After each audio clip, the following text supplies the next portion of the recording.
right, good evening. Welcome to the February 5th, 2026 Pre-Council Agenda Meeting. I'd like to thank everyone for being here with us.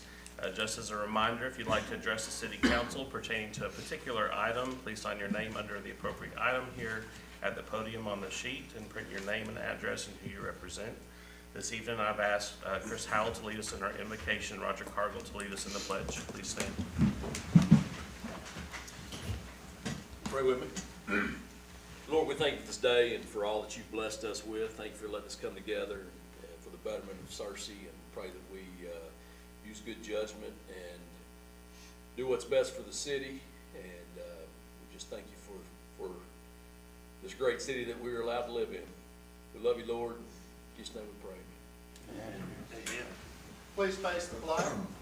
I pledge allegiance to the flag of the United States of America and to the republic for which it stands, one nation, under God, indivisible, with liberty and justice for all. You may be seated. Call the meeting to order. First up, we'd like to welcome Shelley Churchwell to talk to us about an update with Pioneer Village.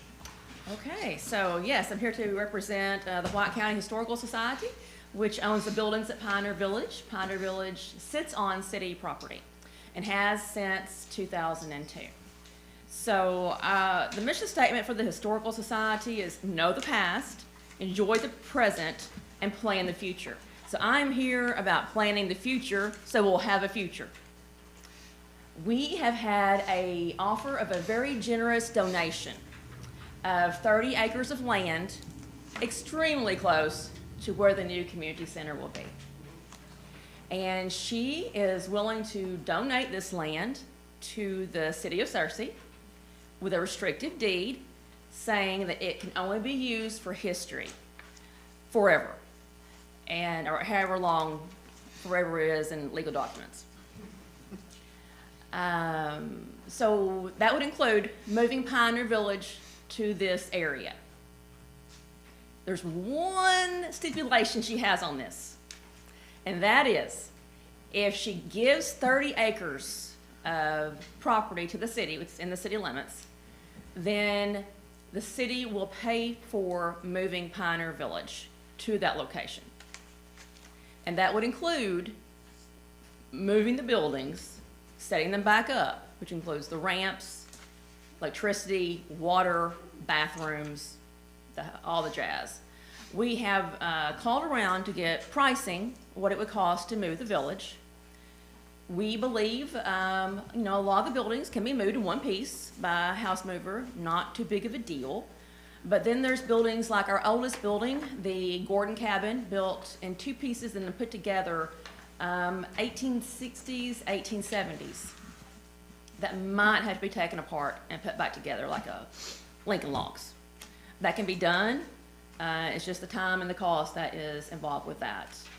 So our people cannot give us cost on what it will cost to build to move Pioneer Village until we have engineering plans, because there's a gas main right down the middle or diagonal of this 30 or so acres. And then they need to know if any dirt needs to be removed, put back in, the utilities and all that. And so we have had meetings with her. She, as of today, told me I could use her name. It's Barbara Duncan. And she inherited, well, her husband, it was in the name of she and her husband.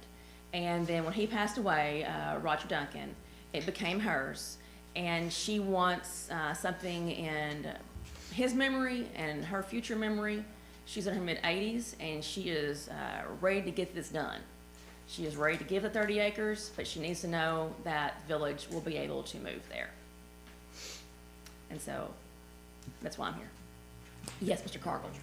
So you said she's willing to give that property to the city if the city pays for the engineering of the 30 acres and subsequent moving of Pioneer Village. Correct. When Pioneer Village was moved in 2002, there was a local citizen that funded a great portion of that move out of kindness and a donation, right, to move it from the fairgrounds to where it is now. Is that right? That is right. So ultimately my question is, if if that situation presented itself, does it have to be the city that pays for everything? No, Okay, so, but the city, she's asking the city to find a way to make it happen. to facilitate it happening. Yes, if that's through some city money, grants, donations, whatever it is. Now, the city, Pioneer Village moved from the fairgrounds in '02, and it was a lot cheaper then. And it was 2 or 3 acres and not 30. That's what I was gonna ask, do you remember how much it cost to move it back then? It cost like 30,000. Because, and it was going to a place where there was already utilities as well. So, that area now on Veterans Way, Veterans Boulevard, it was, to be frank, a nasty trailer park. And everybody was happy to get rid of that trailer park. And so they got rid of it and put Pioneer Village there. Who owns the dirt where Pioneer Village, is that not city property? Yes, it is. Yes. Well, I know we'd like to express our appreciation to Mrs. Duncan for the offer, for sure. I mean, what a great offer that is, and especially being there on Pioneer Road. Yes. Right, so I think, you know, as far as the location, it's a great location, a lot more space, you know, opportunity to expand in the future, which I know that's how you started this description, is saying, hey, we're planning for the future. So it kind of opens up the opportunity to really think about the long term of Pioneer Village. It is certainly a tourism draw for Yes. Searcy and White County. And so it's something that we want to protect as far as the heritage and the history of those facilities. Shelley, approximately how far from the city limits out to this 30 acres is it? Oh, it's right across from the community center. It is on the corner of, it's the 30-ish acres on the corner of Pioneer Road and Booth. It's right beside, like the. Mason Lodge? Yeah, Sonic Sonic Lodge. Lodge. Yeah, I know where it is now. Yes. just it's- north of the airport. You've given me It's just enough right clue. there. Yes. It's So- a very generous gift. You,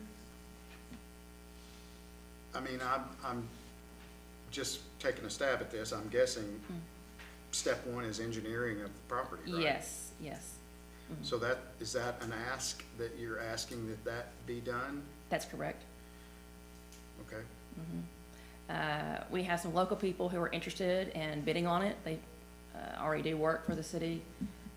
I mean, I realize there'll be a bid process probably for this amount of money. But Sid Langley and Mitchell Cook are interested in going in together and making it all happen. So. As far as the relocation of it, once it's Yes, engineered. turnkey. They say they're willing to do turnkey of the dirt work and all that. Because it's a piece of land where there's no, currently, there's no utilities. So we're talking about its own little village, to make that happen. It'd be a much bigger deal than it was to move it to the current location. Once it's engineered, we know a cost to relocate, right? As Mm-hmm.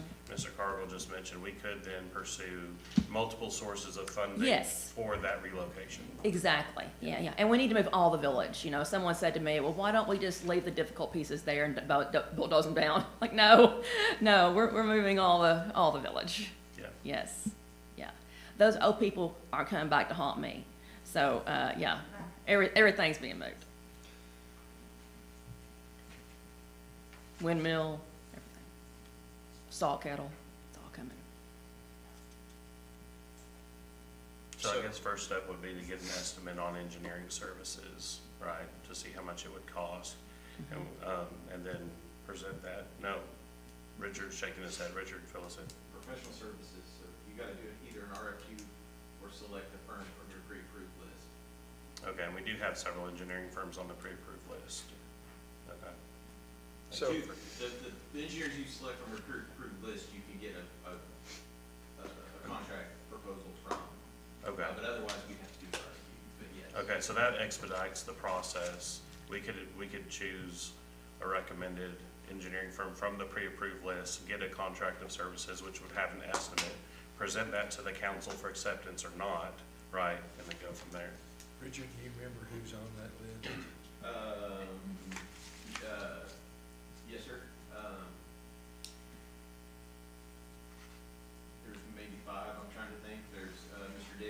Davidson Engineering, Crafton Toll, Salt, Pickering, and I'm trying to remember the fifth one. No, it's not engineering. I can pull it up, let me find it. Well, that's fine, I mean, just a matter of, the city council can make a selection from that list Yes, sure. and authorize that selected entity to do the estimate. Correct, yes, sir. Yeah, so if you direct us to select one from the list, we would reach out to them to get a proposal to bring back to the council to approve the proposal and enter into that agreement.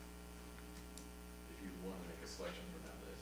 Ms. Churchwell, has your bunch talked to any particular engineer? No, we have not. And it was Latane DeVore and Bill Leach who paid who moved the village last time. And they were so tight-lipped about it. It was years before I knew that. Years, they kept very, very quiet. And then Latane paid for that great fence that's around it as well.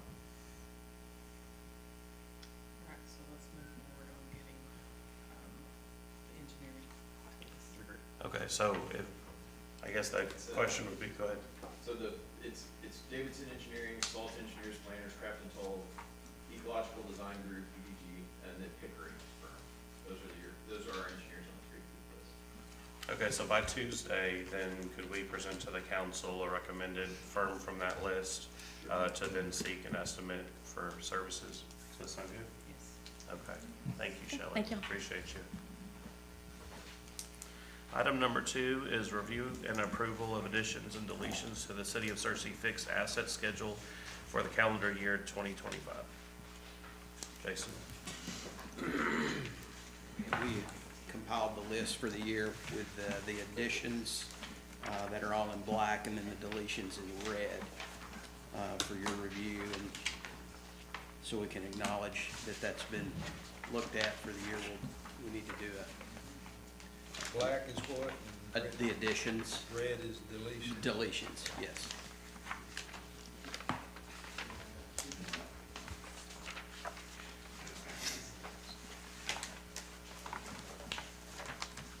Well, does this item need a vote on Tuesday, or is this just an acknowledgement, you know? Cover our bases. Okay. Is it all right with the council move that forward? Thank you. Yes. Item number 3, an update on the coast-to-coast property. Mr. Lane, y'all should have a sheet in your packets that break down some of the research that Mark was able to find on this. Go ahead, Mark. I've contacted ADEQ about this because there are rules and regulations about dealing with asbestos. We're afraid that the age of the building being what it is, there will be some in there somewhere, if nothing else in the floor tiles. So we have to hire a contractor. If we're going to have it torn down, we'll have to hire a contractor who is licensed to discover the abatement, and they'll send a report in to ADEQ. Once they confirm and agree with it, we would have to then we can either tear it down completely and dispose of it all as class 4 waste, or we can abate the asbestos and then tear the building down and dispose of it much cheaper, more than likely. So basically, to get it inspected is gonna be somewhere between $500 and $1,000. And Between, how much? between $500 and $1,000 to get it inspected for asbestos. That does not cover the asbestos removal. I do not have a good number to give you on that because obviously that's gonna matter how much is in the building. I've talked to a company who's willing to come and do it pretty quickly for us if we would choose to do that. We don't have any choice. If we're gonna tear it down, we don't. Are we gonna tear it down? It hadn't been filed yet, but I've received informal confirmation that the lender is gonna foreclose on the property. And they will be, that would preclude the city from spending any money. I don't know if for $500 or $1,000, but I'd recommend not going ahead and getting that inspection if foreclosure hasn't been filed.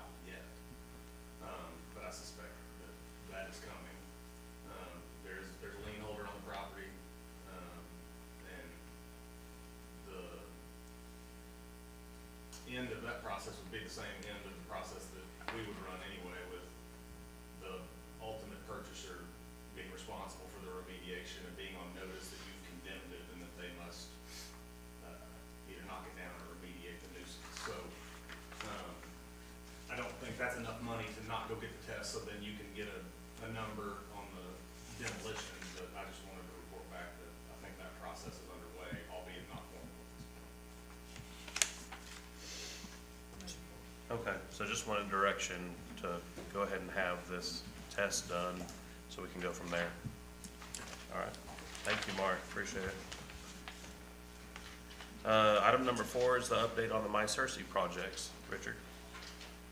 Good evening, everybody. Got a lot of snow, if you haven't noticed, which kind of slowed us up on a little bit of our projects, but not all of them.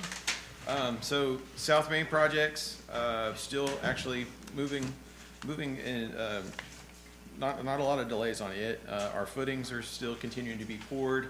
Those on the west side of the building should be completed here before too long. The north retaining wall, those that were out there and saw those footings and some of the rebar standing up, that north retaining wall is about to be framed up, and then they're beginning to form the under slab, all of the things that run underneath the slab as well. Site utilities are also continuing to be installed, almost complete with those. There was a successful road cut that we had this weekend, Saturday morning, cutting a water line across Booth Road. So fortunately, that was done by about 11 o'clock, so we were excited that it didn't cause too much problem on that Saturday morning with closing Booth. So, but that all went well. Like I said, weather hasn't really delayed us too much out there, so it's kudos to the contractor for prepping the site the way that they did. We talked, I think, some of y'all out there with some of that soil cement, they call it.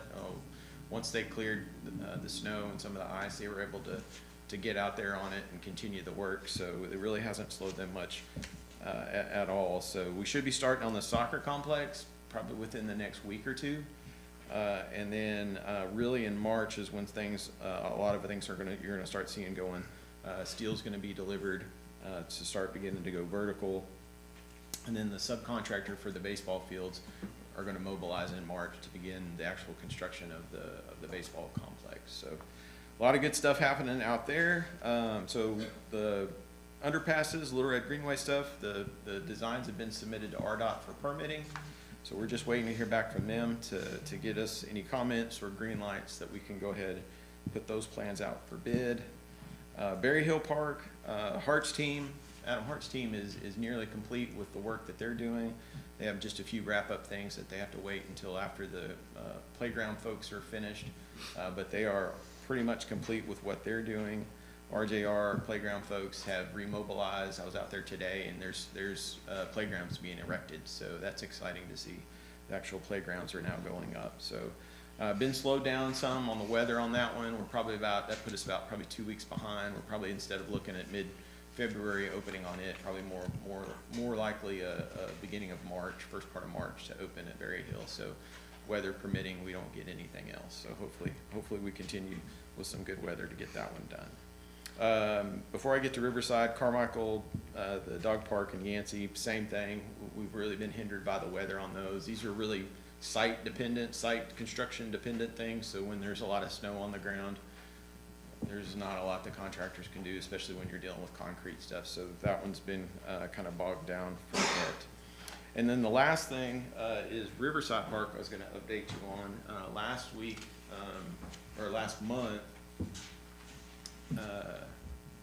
Our design team came and presented the master plan, which was really great to see. Well, yesterday, excited to share that we got the final design for a trail system. And I was just going to briefly go over this with you because they submitted this trail design to us yesterday, and we've released them to begin trail construction, which is going to start next week. So we're going to start cutting in trails next week, which is super exciting. So just real briefly, without getting into too much of the nerdy trail weeds, I just wanted to kind of just show you the layout of what we've got as far as this final design goes. Lots of different colored lines on there. They designate different types of trail. And so what we greenlit them to begin on right now is you'll see the purple zigzag and the red zigzag, those two trails. Those equal about 8.5 miles. The red is what we call a cross-country trail, and then that purple is what we call the NICA trail, which we talked a little bit about last month. The NICA is that the Youth Mountain Bike Association type trail, and so they have specific types of trails that they will use, and so that's what the purple is. And then the red, like I said, is a cross-country style, single track trail, which is kind of a loop around the perimeter of the park.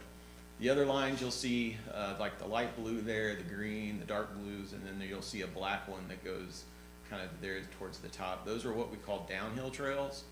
So they start at, you'll see a hub 1 and hub 2. We'll start at what's called a hub. You begin that hub and it's a one direction downhill. So this is where all the people who are kind of the adrenaline folks want to hit the big jumps and do the big banks and the big drops and all the cool things that people love to come do at these types of parks. That's what these types of trails are for. So you'll see the light blues and the greens, those are the easier ones. And there's a hub up there, hub 1. You'll be able to go off of several different ones up there. And then the hub 2 is really the experienced ones all the way up to what's called a double black diamond, really difficult one. And so they're gonna construct, like I said, the red and the purple first, get those done. Hopefully then once those are complete, we can actually get some folks riding out there and get excited about it, and then while they continue the construction of the downhill stuff.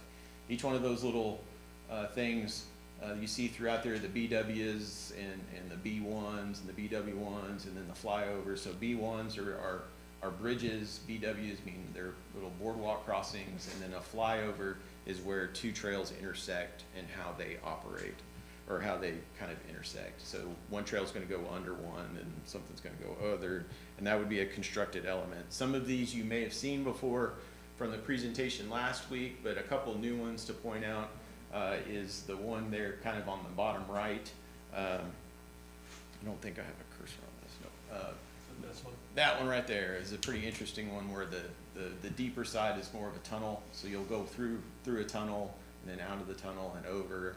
And that's what's called a flyover. So there's a trail that goes underneath of it, and somebody's actually going over the top of it. So they're kind of looking at how to construct these things in a unique way, but still very inexpensive, using inexpensive materials, but how they could, connect and construct these things with some unique design elements, like they talked a little bit about with y'all last week.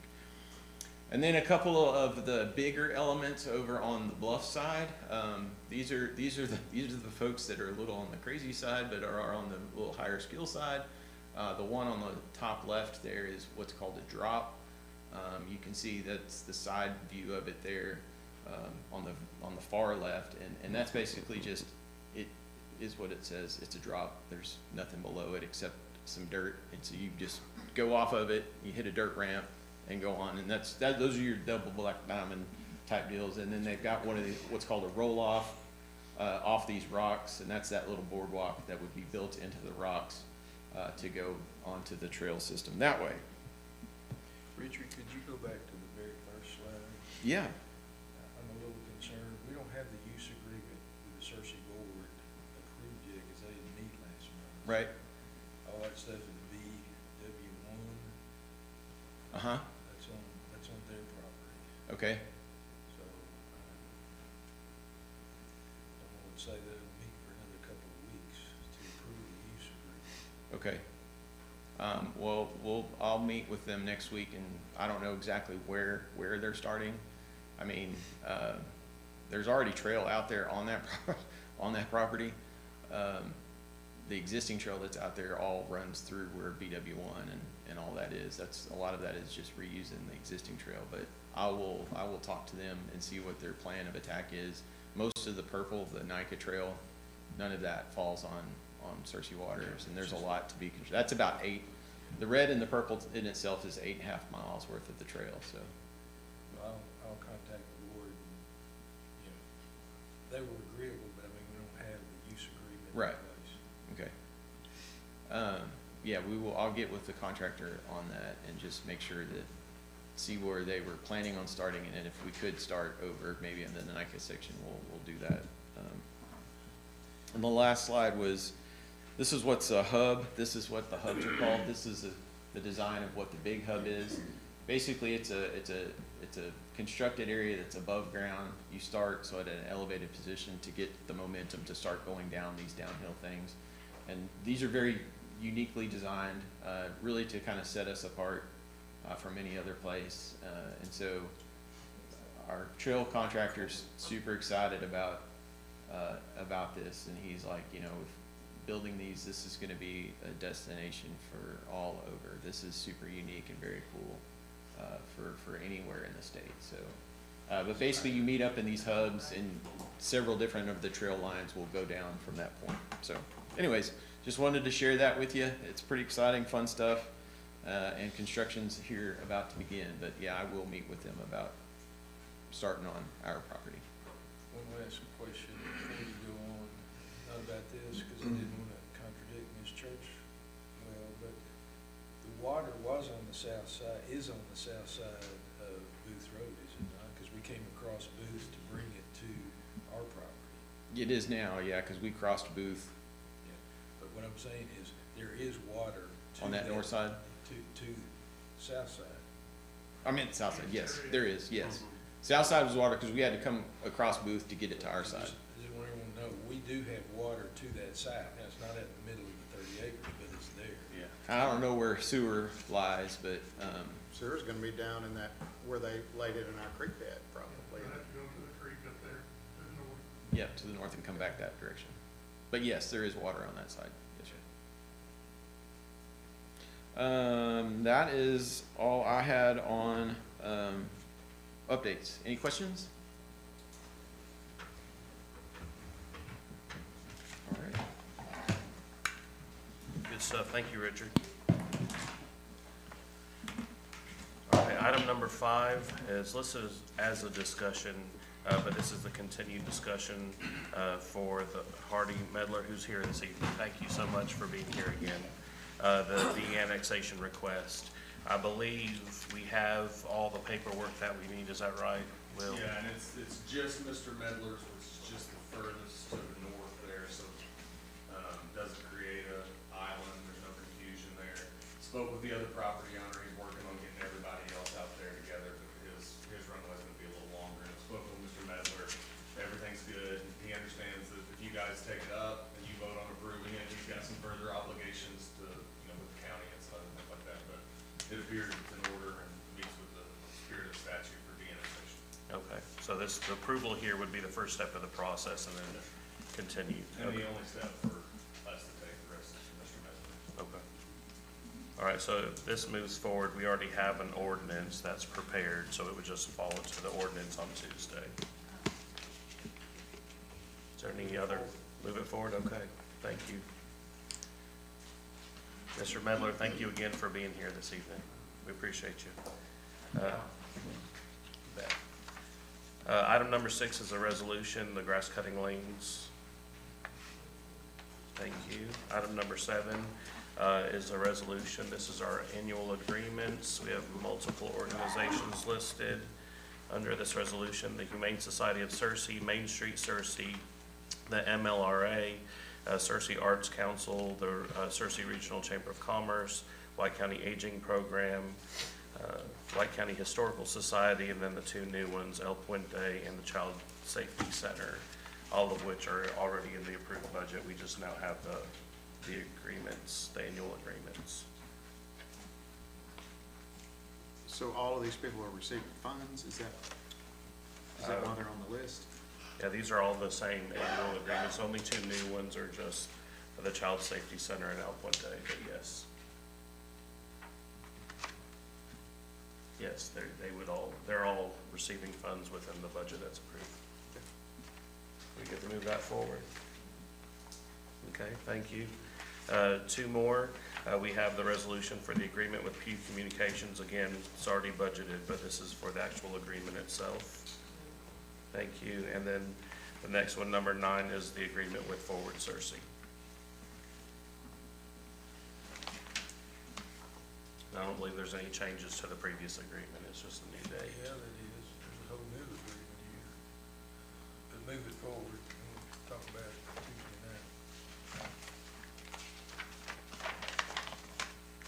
night. Okay. Item number 10 is a resolution, an agreement with Qualbom Surveying for services at the Fern Cowan Rogers Park. Richard? This is to get a boundary survey and topo of the park, so we can begin some design of the park. Mr. Cargill and I spoke briefly about what are some of our next steps to get some design going. I offered to start laying out some design for it, and so we need a survey, topo survey, and a boundary survey to get that going. So that's what this is for, and it's for $3,000 to do a boundary and topo. I will make a quick note, we don't have the $3,000 yet into the budget adjustment ordinance, but we will have it there on Tuesday with it moving forward. Okay. Thank you. Item number 11 is also a resolution agreement with Arkansas Municipal Equipment for sanitation truck financing and a buyback program. Mr. Phillips has worked really hard on this. We have all the paperwork for this program in your packets. I'm sorry, what number? Yeah, You skipped. 11, 12. Did I? This is number 11. On ours, On it's ours. Integrity Energy Partners. What? Maybe I have a different version. Okay, well, the version I've got must have been a previous version. I apologize. I'll go off of this one then. All right, scratch that then. Todd will get to you in a minute. Item 11 is agreement with Integrity Energy Partners for lighting upgrades. So in your packet is, I'm having trouble, is a contract for the, with Integrity. This is to do the lighting upgrades for the city facilities that we got the grant for. It's also, there's 72,000, I believe, included in that grant to retrofit one of the soccer complex lights to an LED fixture. Since all of that's happened, when we applied for this grant originally, we did not have lighting out at the new soccer field that we just lit. Those lights, if you've seen them out there, they're pretty awesome lights. They're wonderful. Yeah, and so the brand of those lights are Musco lights. Musco is also doing our new soccer field lights for the bond projects, as well as our baseball complex lights as well. And so we reached out when we were talking through the contract with Integrity. Integrity is not a brand light. They are an energy savings kind of company, so they don't really have ties with specific brands per se. And so we asked them if there was any way that we could use Musco lights, because one of the things about Musco lights, they're fantastic lights, just the way they look, but they're controlled by apps. They have a monitoring system that tells us if anything's wrong with them. They've got a very long warranty. If something does go wrong with them, they will repair them and fix them, and they're monitoring them the whole time, and they're all tied together through the internet and all that stuff.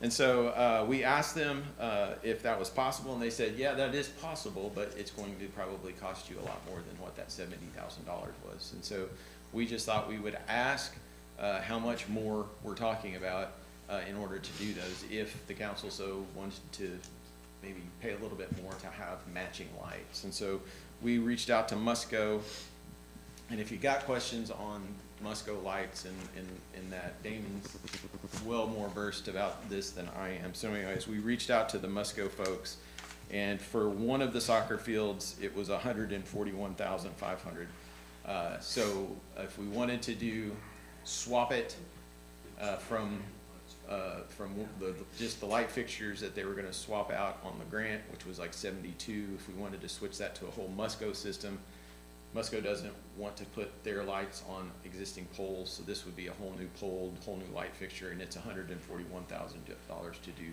the one field. If by chance you wanted to do both fields, it would be $141,500 times 2, and then minus, of course, the $72,000 that was included in the grant. So we just thought we would present it to you all. What's Either the way, balance of that, Richard, after you take out the grant funds? $300,000 less. Sure, yeah. 70. 280 less than 72, so 211, 210 something thousand would be to light both of those fields with Musco lights. That would match, be on the same system as all of the lights. The one concern I know Parks was having when we started realizing this, like I said, we applied for this grant before we even were really super familiar with the Musco system, is, you know, you're gonna be able to, they're gonna be able to control every light with their phone wherever they're at, except like, except one field, or except two fields. So anyways, but we just thought we'd bring it to y'all, just to consider, if that's something you'd be willing to do or want to do, so. Well, I'll quote Mr. Howe, here we go again, changing the budget in the first month of the grant. But I gotta tell you, if y'all hadn't been out there and gotten under the soccer field light, it is unbelievable. They're not a glare, but you can see better than anything else. I don't know where we get the money, but I'd like to think about it between now and Tuesday night. Oh, the baseball field, the new baseball field's gonna have the Musco lights? Yes, sir. So those two fields will be The an only anomaly. two, well, other than the existing baseball complex still has the old lights as well, but as far as the soccer complex goes, there'd just be those two fields. One would be, if we just went with what the grant is, there would be one field that has an LED fixture that's not Musco, and then one field that has the old fixture, and then we'd have the rest of it would be Musco. So, if you would want to pay the 211 or whatever it was difference to do both fields, then all lights would be Musco. Or if you just wanted to pay for the one field and have the original on the other field, you know. So those were, we just wanted to throw out some options since we're doing it. Like I said, I think at the time when we applied for this grant, if we would have been more familiar with how good the system is, and Damon and Mike had been able to basically mess around with them and see how good it is and talk to the reps more, we might not even have applied for the grant to do that, but we have $70,000 already in a grant that we could knock off the price at least if we wanted to. So. What about the timing as far as, I know there's other things tied to this grant, right? To go LED through other Yeah, facilities. the majority of this grant is to upgrade all of our city facilities to LED lights. So any building facility that doesn't have LED, this grant is covering to upgrade every light in every facility to LED, so. The soccer which is a field's great just a thing. portion of. That was just a portion of it. When program. we applied for the grant, the maximum grant, the amount, when they did their, went and looked at all the buildings, there was a little bit of money left over, to the maximum amount we could ask for. That's when we decided, well, what about maybe lighting one of those soccer fields? And we had Jeff reached out to him and said, what would that cost to put a LED light on? And anyways, so. Is there any energy savings with LED versus the other? Yes, that's the whole grant. The reason for the grant is energy savings, is really why they do the grant. So there'll be a significant energy savings in the city itself for all of our facilities that now will be upgraded to the new LED lights, and then plus there will be an energy savings at the fields as well. Do we have a number on what that savings will be?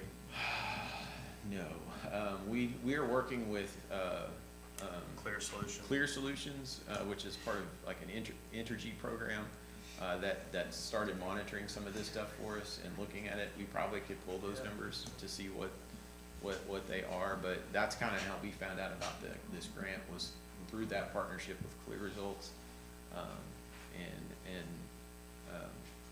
we're getting,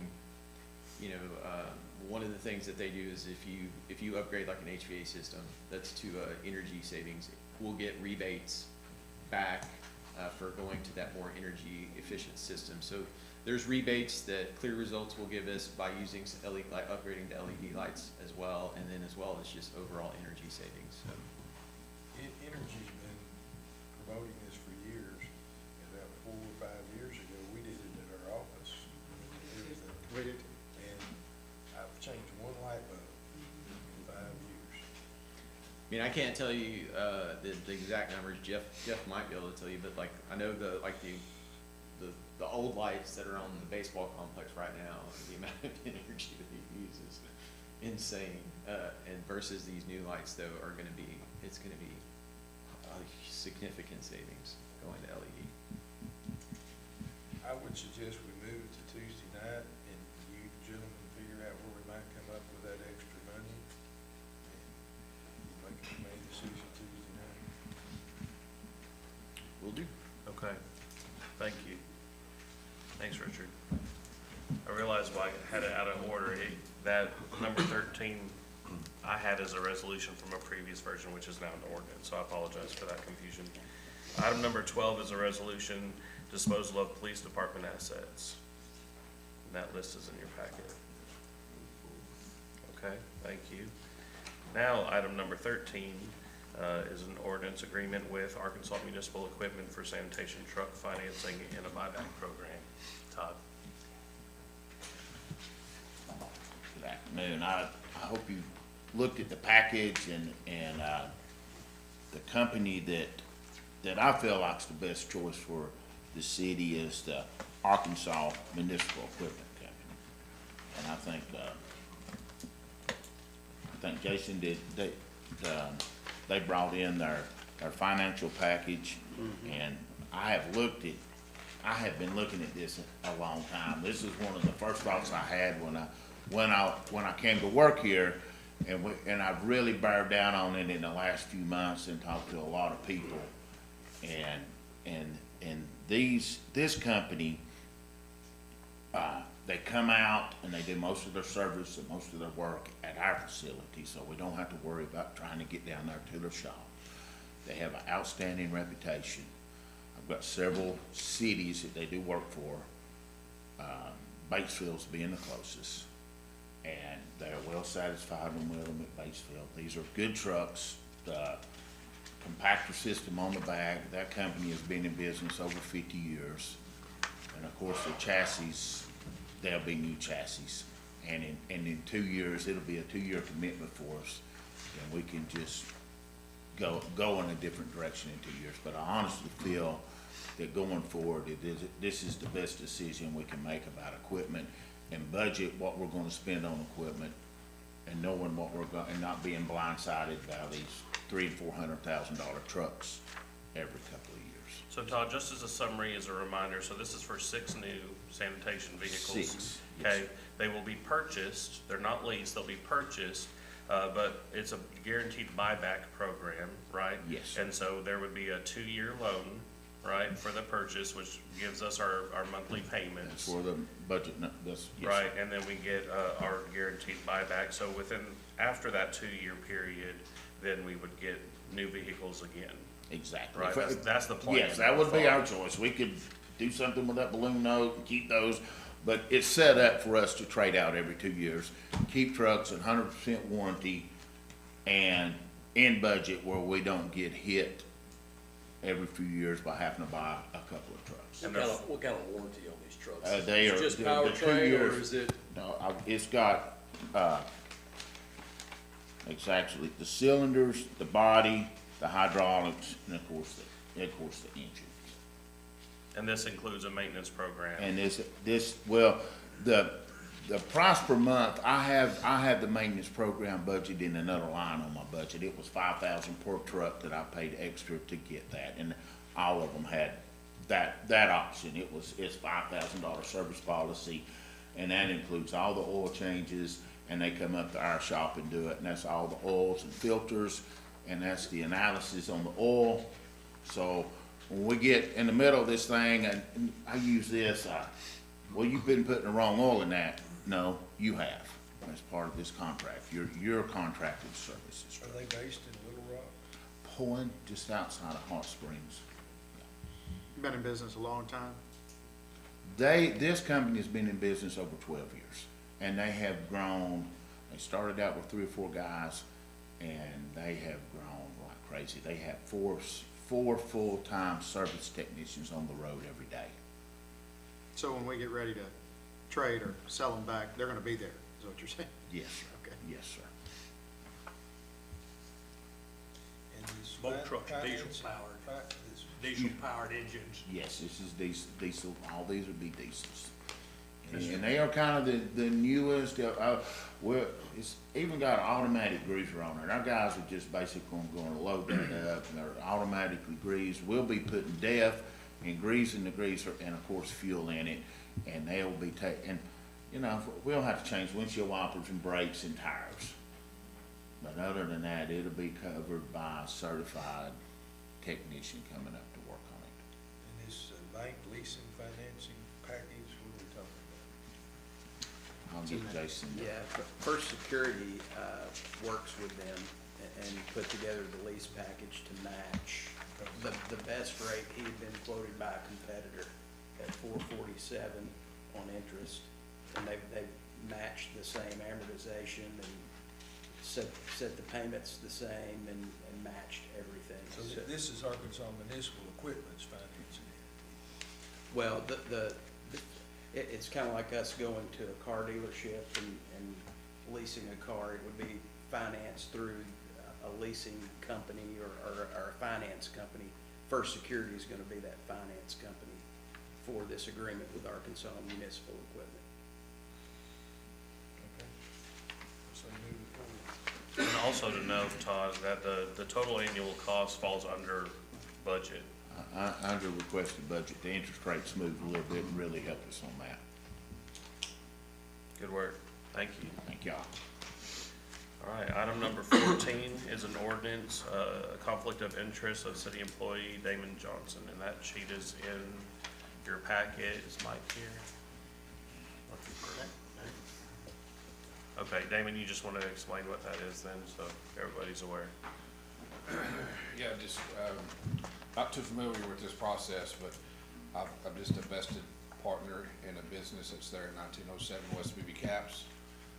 And on the south side of the facility there's storage buildings that are located there, and we're looking to find a storage facility to start storing all the gym equipment, all the soft purchase, or FF&E, excuse me, the FF&E purchase stuff for the community center. Say we move it forward. I got a lot of conflicts with you. This is just one, though. Yes, sir. So just remember that. Yes, sir.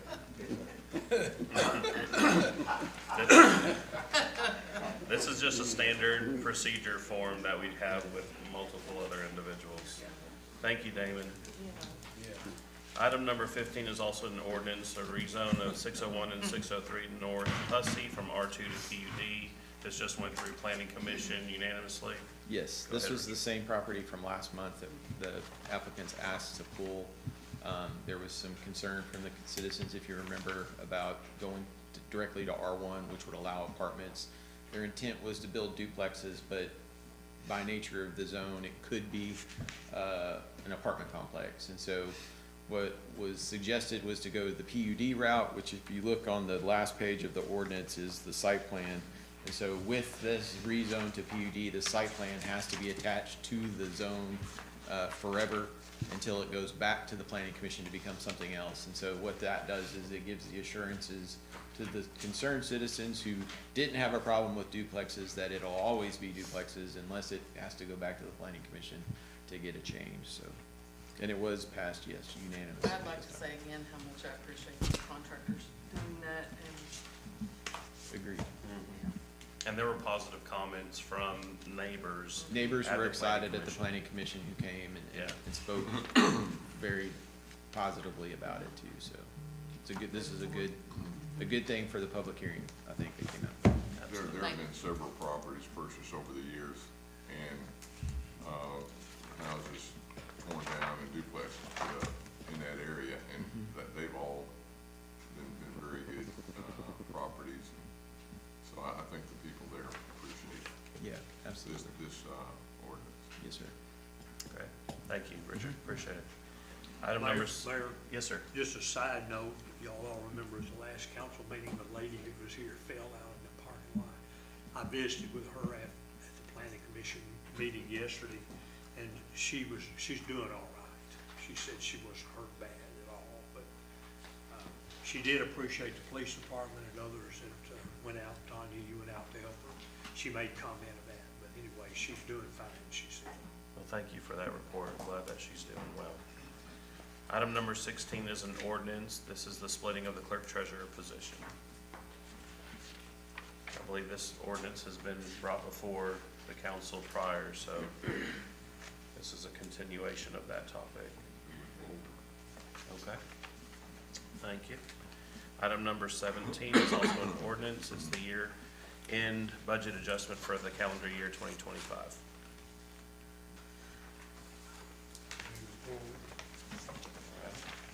And then the last item is the budget adjustment ordinance. Thank you. That is the end of our agenda items. Any other comments from the council, or? Mayor? Yes, sir. I'd just like to commend the various people that worked during what I'm gonna call the blizzard of 2026. Street department, police department, fire department, emergency services people with North Star, the sanitation department. I understand y'all are doing well this week, very well, but thank you all for the work that you did. That was a very difficult situation to deal with. Yeah, incredible job. Thank you all very much. Just as a reminder, there is a forum at the Rialto Theater. I believe it starts at 6:30 for the sheriff candidate, so feel free to run over there to listen to that if you want to. Anything else? I do. I don't think police chief is here. Oh, so- okay. I think 3 weeks ago, there was a meeting to discuss going back to the architect for a PD. Anything come of that yet? I don't have an update on that yet, no. Yeah. But we can work toward one. Have we talked to the architect at all? No. Yes, Richard Do has? you have? Yes. Okay. Can you give us an update? I just made him aware that there was, I should say, I did talk to him, but there wasn't really anything, I guess, of interest to discuss, other than we're looking at making changes, and I guess the police chief and stuff would get with you, but nothing really new to report, I should say, I guess, but I did make him aware that you're looking at some. Maybe there's some questions on process, especially with property and all that. Just make sure we're following the right process with all that. So, I think the police chief will be back next week, right, Brian? He'll be out all week next week. Oh, Is there a conference? okay. but yeah, we'll touch base on that and get y'all some additional information. All right, you bet. We are adjourned.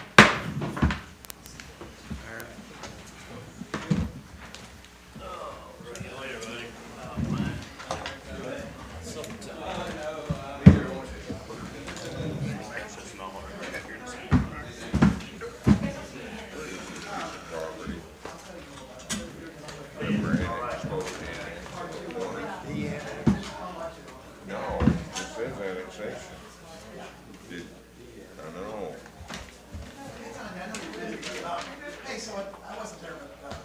Accepting certain territory annexations.